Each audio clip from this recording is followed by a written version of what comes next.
This is unusual, isn't it?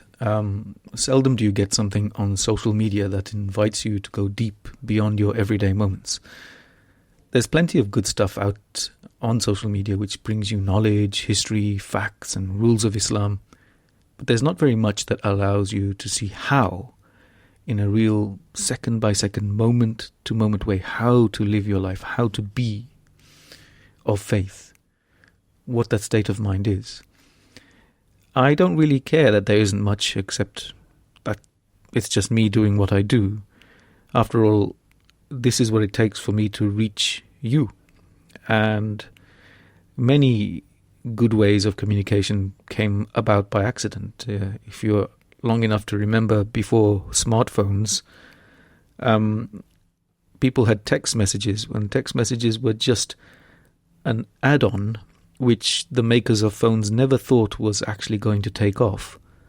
And yet people started using text messages, and arguably after that, the whole advent of Twitter and WhatsApp and what have you has become because of an accident.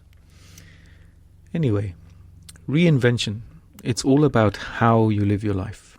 It's when you realize that we are made the way we are, with our faults and strengths, not because Allah wants us to achieve anything as such, but because He wants to see how we try.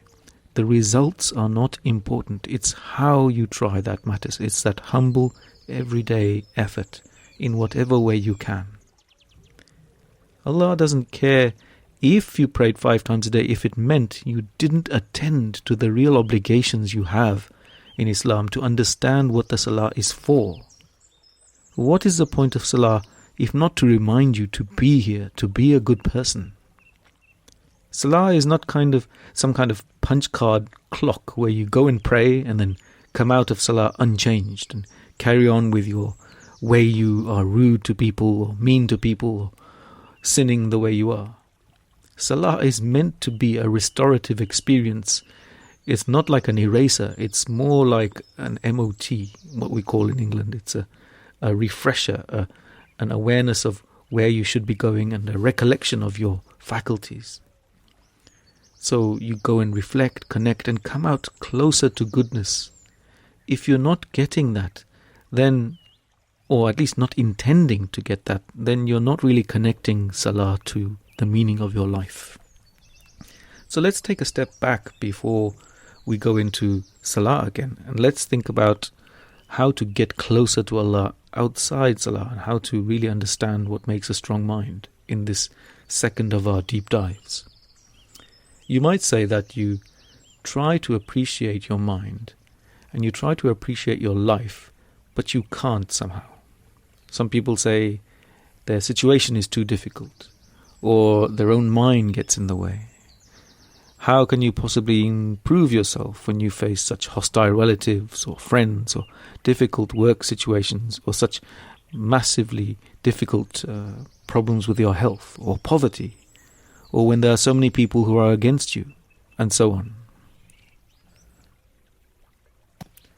What you need to know is that those things are not the definition of you. You exist as a creation of Allah, separate from all of that. Separate even from your own mind. That's right. You are within your mind, but you are not your thoughts.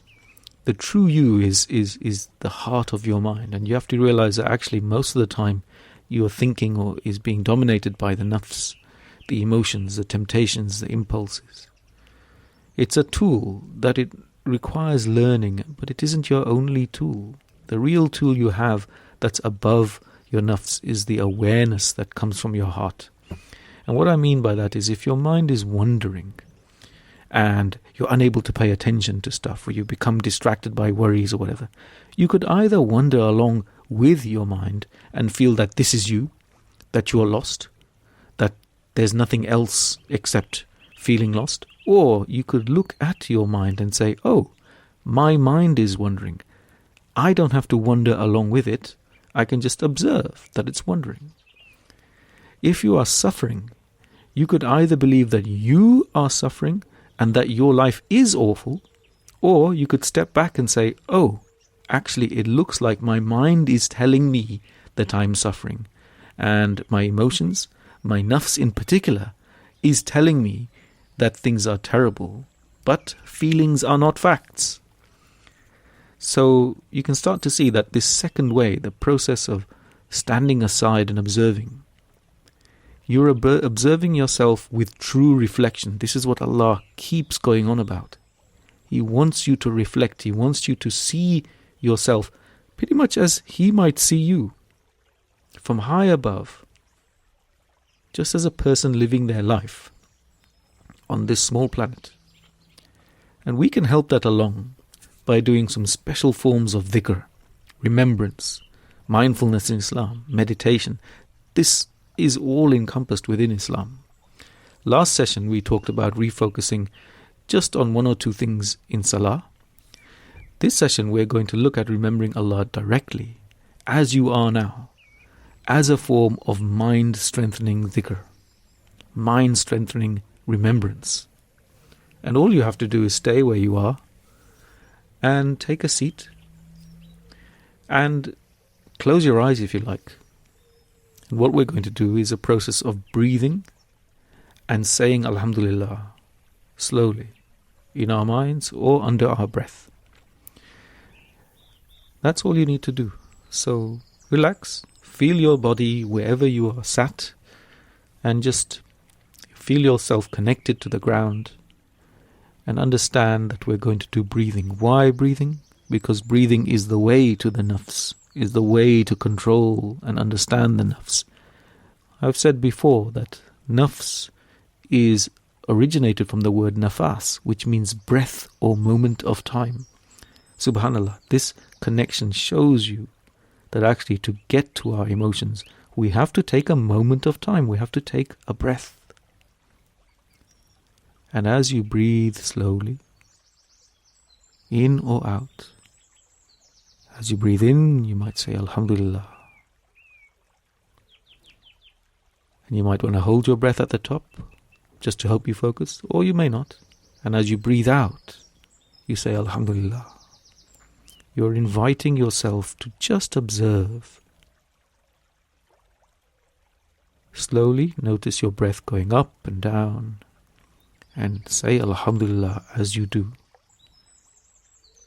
This is all you need.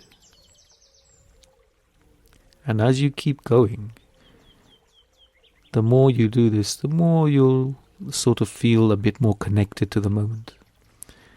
And you might notice your mind wandering. In fact, if you don't notice your mind wandering at some point, then there's probably nothing going on in your mind and you might not be alive. Your mind wandering is not a weakness.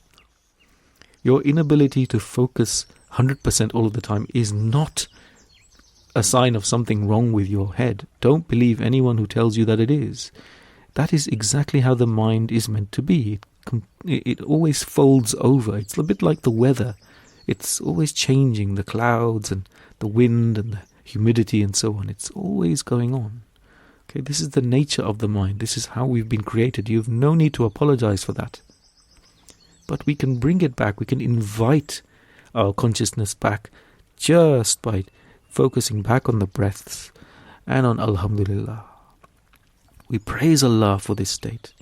We note that, oh, my mind wandered. And when you notice it's wandering, just invite it back to the breathing and tell the nafs what it does best. Just keep focusing on the breathing and make a note. Make a note. My mind wandered about this or that thing. And just let it be. Oh, my mind was very worried about what my husband thinks, what my wife thinks, what happened yesterday, what's going to happen tomorrow. As you do so, you just make these notes. You find that you have taken a dip outside the surface of the water and you are now deeper inside, where it can be totally calm. Only 20 feet below the surface of water, it can be totally calm. And this is what the mind is truly like. You're getting closer to your heart. Only you never knew it because you were convinced that all there was all this chaos on the outside. Alhamdulillah, this is what I mean by appreciating who you really are in your depth. This is where we go with a deep dive. You are not those things on the surface. You are that sense of real depth that foundation of calm. You are that wisdom that exists regardless of what goes on the outside, regardless of what your emotions or fears or anxieties are telling you. And as you go forward, you can praise Allah even for the distractions, because He comes to you when you reflect, when you acknowledge that you're weak and you're struggling, and you still say, well, look, I'm going to take a moment to just breathe and accept that I don't have control, but I can just breathe to sort of bring my nafs into some kind of conversation. And you understand that your emotions perhaps are like an ocean, in that sometimes it can be very, very calm, almost glassy on the surface, but other times it can be tumultuous. But you can just float with it, and you don't have to be taken by what it's trying to drag you towards. Okay? And as you go forward, you'll find that it's easier to reach out to this sense of calm. It's not about trying to shut your mind off or to blank your mind out in salah or any other time. No. You're just letting the mind do its thing.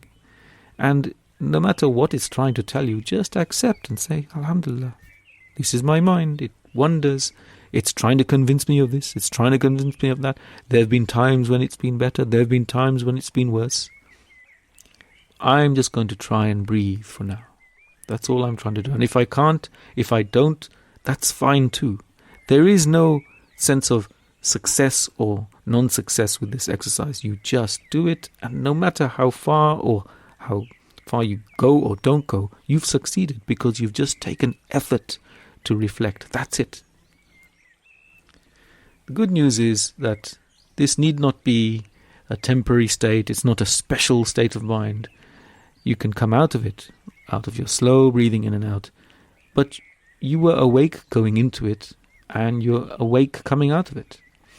It's that calm that comes from paying proper attention to who you are and realizing that there is more than whatever alarms you on the surface. It is that which, the more you do it, the easier it will get, and the more you will start to discover your own strengths and qualities, and the closer you will feel to Allah. I guarantee you that as time goes by. And that's how the deep dive comes. Alternatively, I know some people have said, even my brother said, deep dive, it scares me a little bit going underwater. Well, you could think of it in another way. It's as much as a deep dive, it's also like a flight. You're going above the surface of the water, and then you're seeing that, oh, look, I'm just a little boat on this surface. It looks very stormy here, but elsewhere, it's very calm. And I can sail my boat to that direction. Whatever metaphor works for you. Right? Do the breathing and remember Allah, because when you remember Allah, you're doing what He said. You are actually reflecting. You're appreciating yourself, and a moment spent in reflection is worth 1,000 moments just doing things mindlessly. Talk to you next soon, inshallah. Wassalam.